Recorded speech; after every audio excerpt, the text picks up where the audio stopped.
Hi friends, welcome back to design విగోల్ YouTube channel. Education episode number 1కి స్వాగతం. ఈరోజు డేట్ ఏమొచ్చి ఆగస్టు 16th 2025, టైం ఏమొచ్చి 8 AM అవుతుంది. ఇప్పటి వరకున్న ఎడ్యుకేషన్ అప్డేట్స్ అయితే ఇవి. నేను ఇలా మీకు కనిపిస్తూ వీడియో చేయడం ఇదే ఫస్ట్ టైము. ఈ వీడియో చూసిన తర్వాత మీకు ఎలా అనిపించిందో, నేను ఇంకేమైనా ఇంప్రూవ్ చేసుకోవాలో కింద కామెంట్ సెక్షన్లో అయితే తెలియదు. ఫస్ట్ అప్డేట్ చూసుకున్నట్లయితే నీట్ యూజీ 2025కు సంబంధించిన బీడీఎస్ మరియు ఎంబీబీఎస్ అడ్మిషన్స్కి సంబంధించింది. మీ న్యూస్ చూసినట్లయితే విజయవాడలోని డాక్టర్ ఎన్టీఆర్ ఆరోగ్య విశ్వవిద్యాలయం రాష్ట్రంలోని ప్రభుత్వ ప్రైవేటు మెడికల్ మరియు డెంటల్ కాలేజీలో అడ్మిషన్స్ కోసం ప్రొవిజనల్ లిస్ట్ని అయితే రిలీజ్ అయితే చేయడం అయితే జరిగింది. దాదాపుగా 14,000 దరఖాస్తులు అయితే దీనికి రాగా, ఇందులో అర్హుల జాబితా, అర్హత లేని వారి జాబితా, ఫీజు చెల్లించిన వారి మరియు ఇంకా పరిశీలనలో ఉన్నవారి వివరాలు అయితే వెబ్సైట్లో అయితే పొందుపరచడం అయితే జరిగింది. మీరు ఇప్పుడు స్క్రీన్ మీద చూస్తున్నది డాక్టర్ ఎన్టీఆర్ హెల్త్ యూనివర్సిటీకి సంబంధించిన అఫీషియల్ వెబ్సైటు. అదేవిధంగా పీజీ డెంటల్ మరియు ఎండిఎస్ కోర్సుల కోసం 3వ విడత కౌన్సిలింగ్ ఫలితాలు కూడా అయితే ఇవ్వడం అయితే జరిగింది. కన్వీనర్ కోటాలో 198 సీట్లలో 183 కేటాయించగా, అలాగే మేనేజ్మెంట్ కోటాలో 232 సీట్లలో 136 సీట్లు అయితే కేటాయించడం అయితే జరిగింది. వీటికి క్వాలిఫై అయిన క్యాండిడేట్స్ ఎవరైతే ఉన్నారో వాళ్ళు ఈ నెల 20వ తారీఖు మధ్యాహ్నం 3 గంటల్లో వీటికి సంబంధించిన కాలేజీలో అయితే మీరైతే జాయిన్ అవ్వాల్సి అయితే ఉంటుంది. నెక్స్ట్ న్యూస్ చూసుకున్నట్లయితే MPHA female multipurpose health assistant అలాగే ఏఎన్ఎంకి సంబంధించిన 2 years అడ్మిషన్స్ కోర్స్కి సంబంధించిన అప్డేట్. ఆంధ్రప్రదేశ్లోని health and family welfare commissioner కార్యాలయం 2025-26 విద్యా సంవత్సరానికి సంబంధించిన మల్టీపర్పస్ హెల్త్ వర్కర్ ఫీమేల్ అలాగే ఏఎన్ఎంకి సంబంధించిన 2 years ట్రైనింగ్ కోర్స్ కోసం ప్రవేశాలకు సంబంధించిన నోటిఫికేషన్ అయితే విడుదల చేయడం అయితే జరిగింది. వీటికి సంబంధించి కోర్సు వ్యవధి చూసుకున్నట్లయితే 2 years ఉంటుంది. వీటికి సంబంధించి క్వాలిఫికేషన్ చూసినట్లయితే ఇంటర్మీడియట్ పాస్ అయితే సరిపోతుంది, ఏ గ్రూప్ అయినా పర్వాలేదు.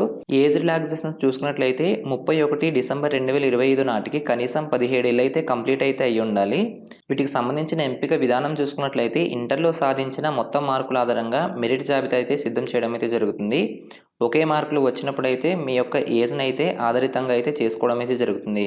అలాగే వీటికి సంబంధించి రూల్ ఆఫ్ రిజర్వేషన్స్ కూడా వర్తిస్తాయి. వీటికి సంబంధించిన అప్లికేషన్ విధానం చూసుకున్నట్లయితే వీటికి సంబంధించిన అఫీషియల్ వెబ్సైట్ అయిన cfwap.nic.in అనే వెబ్సైట్లోకి వెళ్ళి అప్లికేషన్ అయితే చేసుకోవాల్సి ఉంటుంది. వీటికి సంబంధించిన ఇంపార్టెంట్ డాక్యుమెంట్స్ చూసినట్లయితే ఎస్ఎస్సి ఇంటర్ సర్టిఫికేట్, అలాగే వీటి యొక్క క్యాస్ట్ సర్టిఫికేట్, అలాగే స్టడీ సర్టిఫికేట్స్ కూడా ఉండాలి. వీటికి సంబంధించిన ఫీజుల వివరాలు చూసినట్లయితే వీటికి సంబంధించి 50 రూపాయలు డీడీ అయితే తీయాల్సి ఉంటుంది. ఎస్సీ, ఎస్టీ మరియు బీసీ క్యాండిడేట్స్కి వీటికి సంబంధించి ఫీజు అయితే ఎగ్జామ్షన్ ఉంటుంది. వీటికి సంబంధించిన ఇంపార్టెంట్ డేట్స్ చూసినట్లయితే వీటికి సంబంధించి అప్లికేషన్స్ అనేది 1 ఆగస్టు 2025 నుంచి అయితే ప్రారంభం అయితే జరిగింది. వీటికి సంబంధించి 30/9/2025 సాయంత్రం 5 గంటల లోపు అయితే వీటికి అప్లై అయితే చేసుకోవాల్సి ఉంటుంది. వీటికి సంబంధించి సెలక్షన్ లిస్ట్ మనకి 15/10/2025 అయితే రిలీజ్ చేస్తారు. అలాగే వీటికి సంబంధించిన క్లాసెస్ అనేవి 21/10/2025 అయితే స్టార్ట్ అవుతుంది. నెక్స్ట్ అప్డేట్ చూసుకున్నట్లయితే ఎంబీబీఎస్ అలాగే బీడీఎస్ అడ్మిషన్స్కి సంబంధించిన అప్డేట్. అప్డేట్లోకి వెళ్ళినట్లయితే ఏపీ ఇంటర్మీడియట్ విద్యార్థులు ఇంటర్ని ఇతర రాష్ట్రాల్లో పూర్తి చేస్తే రాష్ట్రంలోని ఎంబీబీఎస్ మరియు బీడీఎస్ ప్రవేశాల్లో వారికి స్థానిక హోదా అనేది వర్తించదనైతే ఆంధ్రప్రదేశ్ హైకోర్టు అయితే స్పష్టమైతే చేయడం అయితే జరిగింది. హైకోర్టు అన్ని అంశాలని పరిశీలిస్తూ ఇంటర్ చివరి ఏడాదిలో ఏ రాష్ట్రంలో అయితే చదువుతారో అక్కడి విద్యార్థికే స్థానిక హోదా అయితే వర్తించాలని అయితే ఇవ్వడం అయితే జరిగింది. ఇతర రాష్ట్రాల్లో ఇంటర్ పూర్తి చేసి ఏపీలో ఎంబీబీఎస్ లేదా బీడీఎస్ సీట్లకి అర్హత లేదని అయితే కోర్టు అయితే తెలపడం అయితే జరిగింది. నెక్స్ట్ న్యూస్ చూసుకున్నట్లయితే యూపీఎస్సీ సివిల్స్ ఎగ్జామినేషన్స్కి సంబంధించి యూపీఎస్సీ సివిల్ సర్వీసెస్ పోటీ పరీక్షలు ఈ నెల 22 నుంచి రాష్ట్రంలోనైతే ప్రారంభం అయితే జరుగుతుంది. ఈ ఏడాది వీటికి సంబంధించిన ప్రిలిమ్స్ పరీక్షలు 22, 23, 24 అలాగే 30, 31 తేదీల్లో వీటికి సంబంధించి ఎగ్జామినేషన్స్ అయితే జరగనున్నాయి. తెలంగాణలోని హైదరాబాద్లో అలాగే ఏపీలోని విజయవాడలో మాత్రమే వీటికి సంబంధించిన పరీక్షా కేంద్రాలు అయితే కేటాయించారు. మొత్తం 979 పోస్టుల భర్తీ లక్ష్యంతో మే 25న నిర్వహించిన ప్రాథమిక పరీక్షకు దేశవ్యాప్తంగా సుమారు 5 లక్షల మంది అయితే వీటికి హాజరవ్వడం అయితే జరిగింది. నెక్స్ట్ అప్డేట్ చూసుకున్నట్లయితే బీఎస్సీ అగ్రికల్చర్ అడ్మిషన్స్కి సంబంధించి ఆచార్య ఎన్జీ రంగా వ్యవసాయ విద్యాలయంలో బీఎస్సీ కమ్యూనిటీ సైన్స్ అలాగే ఎన్ఆర్ఐ కోటాలోని బీఎస్సీ అగ్రికల్చర్ కోర్స్కి సంబంధించిన 2025-26 ప్రవేశాలకు సంబంధించిన దరఖాస్తు గడువునైతే ఈ నెల 30 వరకు అయితే పొడిగించడం అయితే జరిగింది. వీటికి సంబంధించిన పూర్తి అప్డేట్స్ మీరు అఫీషియల్ వెబ్సైట్ అయితే చూడొచ్చు. నెక్స్ట్ అప్డేట్ చూసుకున్నట్లయితే రాష్ట్ర విద్యుత్ పంపిణీ సంస్థల్లోని 2511 పోస్టులకు సీఎం చంద్రబాబు నాయుడు గారు అయితే గ్రీన్ సిగ్నల్ అయితే ఇవ్వడం అయితే జరిగింది. వీటికి సంబంధించి అప్డేట్స్ చూసినట్లయితే డిస్కంలలో 2511 పోస్టుల భర్తీకి సీఎం చంద్రబాబు నాయుడు గారు అయితే గ్రీన్ సిగ్నల్ అయితే ఇవ్వడం అయితే జరిగింది. ప్రస్తుతం ప్రభుత్వ తొలిదఫా రాష్ట్ర విద్యుత్ పంపిణీ సంస్థల్లో 2500 పోస్టుల భర్తీ చేయడానికి అనుమతి అయితే తెలపడం అయితే జరిగింది. ఇందులో 1711 జూనియర్ లైన్మెన్ పోస్టులు, అలాగే 800 అసిస్టెంట్ ఎగ్జిక్యూటివ్ ఇంజనీర్ పోస్టులు అయితే ఉన్నాయి.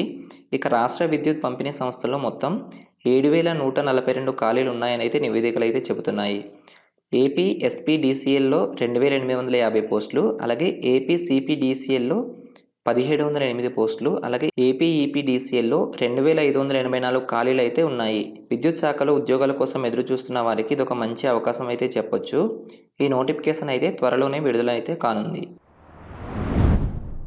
నెక్స్ట్ అప్డేట్ చూసినట్లయితే మహిళా శిశు సంక్షేమ శాఖకి సంబంధించిన జాబ్స్కి సంబంధించింది. రాష్ట్రంలోని 26 జిల్లాల్లో పిల్లల సంక్షేమ కమిటీలు, అలాగే జువనైల్ జస్టిస్ బోర్డ్స్, అలాగే బాలల హక్కుల పరిరక్షణ కమిషన్స్ చైర్మన్ సభ్యుల నియామకానికి సంబంధించి ఇటీవల మహిళా శిశు సంక్షేమ శాఖ వేర్వేరుగా జారీ చేసిన నోటిఫికేషన్లను మహిళా శిశు సంక్షేమ శాఖ మంత్రి గుమ్మడి సంధ్యారాణి గారు ఆదేశాలు అయితే జారీ చేయడం అయితే జరిగింది. ఈ మేరకు ఆ నోటిఫికేషన్లు అయితే రద్దు చేయడం అయితే జరిగింది. వారం రోజుల్లో వీటికి సంబంధించి కొత్త నోటిఫికేషన్లు అయితే విడుదల చేయనున్నట్లు తెలుస్తుంది. నెక్స్ట్ చూసినట్లయితే స్త్రీ శక్తి పథకం గురించి తెలుసుకుందాం. ఆంధ్రప్రదేశ్ మహిళలకు గుడ్ న్యూస్ అయితే చెప్పొచ్చు. ఇకపై ఆర్టీసీ బస్సుల్లో ఉచిత ప్రయాణం అయితే చేయొచ్చు. రాష్ట్ర ప్రభుత్వం ప్రారంభించిన స్త్రీ శక్తి పథకం ఉండవల్లి నుంచి విజయవాడ సిటీ బస్టాండ్ వరకు ముఖ్యమంత్రి చంద్రబాబు, అలాగే ఉప ముఖ్యమంత్రి పవన్ కళ్యాణ్, అలాగే మహిళలతో కలిసి బస్సులో ప్రయాణిస్తూ ఈ కార్యక్రమాన్ని అయితే ప్రారంభించడం అయితే జరిగింది. ఈ పథకం కింద మహిళలు, బాలికలు, అలాగే ట్రాన్స్జెండర్ వ్యక్తులు రాష్ట్రంలోని ఏ ఆర్టీసీ బస్సులోనైనా పూర్తిగా ఉచితంగా అయితే ప్రయాణించవచ్చు. వీరికి 0 ఫేర్ టికెట్ అయితే ఇవ్వబడుతుంది.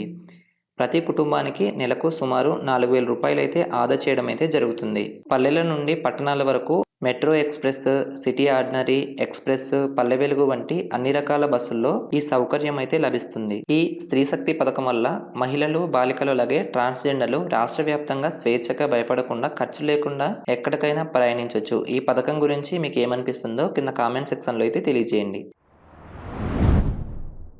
నెక్స్ట్ ఇంపార్టెంట్ కరెంట్ అఫైర్స్ అయితే చూద్దాం. ఎర్రకోటపై నిన్న ఆగస్టు 15, 2025న మోదీ గారి ప్రసంగం అయితే రికార్డుకు ఎక్కడం అయితే జరిగింది.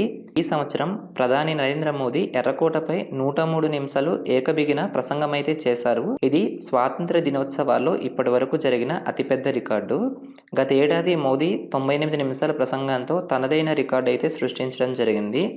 ఈసారి దాన్ని మించడం అయితే జరిగింది. 2017లో కూడా ఆయన 56 నిమిషాలు అయితే ప్రసంగించడం జరిగింది.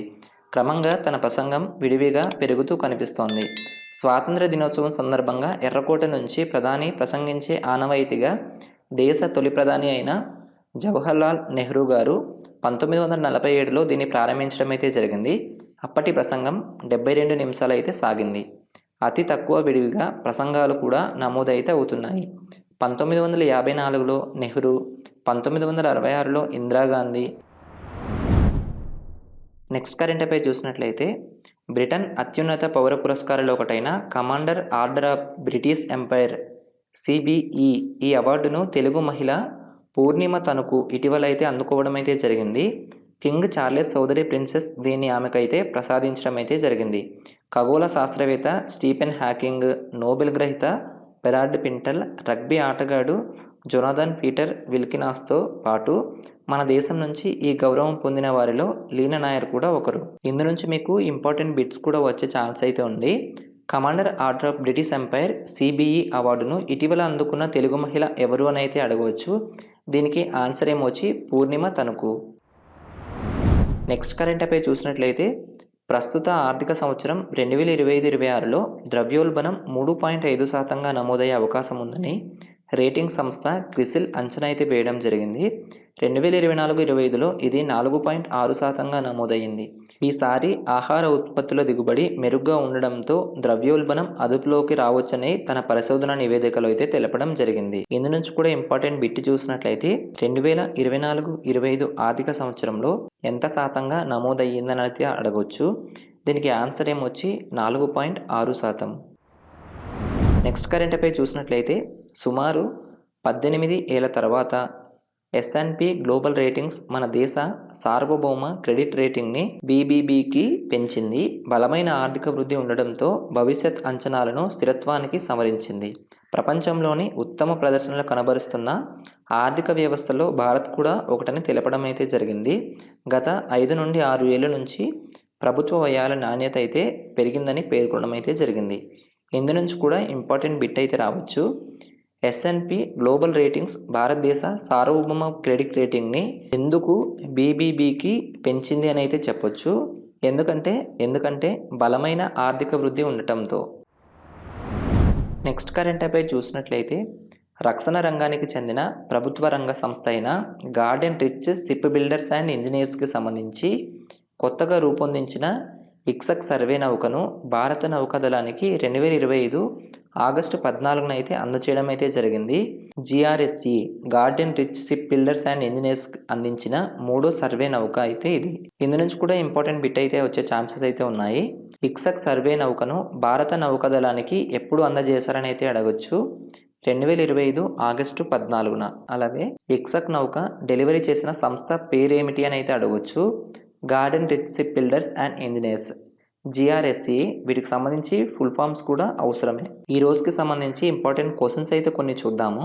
ప్రధానమంత్రి ఆర్థిక సలహా మండలి EAC-PM నూతన చైర్మన్గా ఎవరు నియమితులు అయ్యారని అడిగినప్పుడు S. మహేంద్ర దేవ్.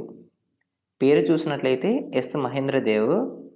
ఇది EAC-PM అనేది ప్రధానికి సలహా ఇవ్వడానికి ఏర్పాటు చేసిన రాజ్యాంగేతర తాత్కాలిక సంస్థ.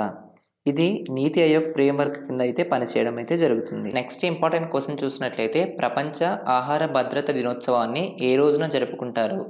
దీనికి ఆన్సర్ కింద కామెంట్ సెక్షన్లో అయితే తెలియజేయండి. ఇప్పటి వరకు ఈ వీడియోలో ఈ రోజుకి సంబంధించిన ఎడ్యుకేషన్ అలాగే కరెంట్ అఫైర్స్కి సంబంధించిన అప్డేట్స్ మీకు అర్థమైందని అనుకుంటున్నాను. తిరిగి మరలా నెక్స్ట్ వీడియోలో కలుద్దాం. అంతవరకు సెలవు. బాయ్.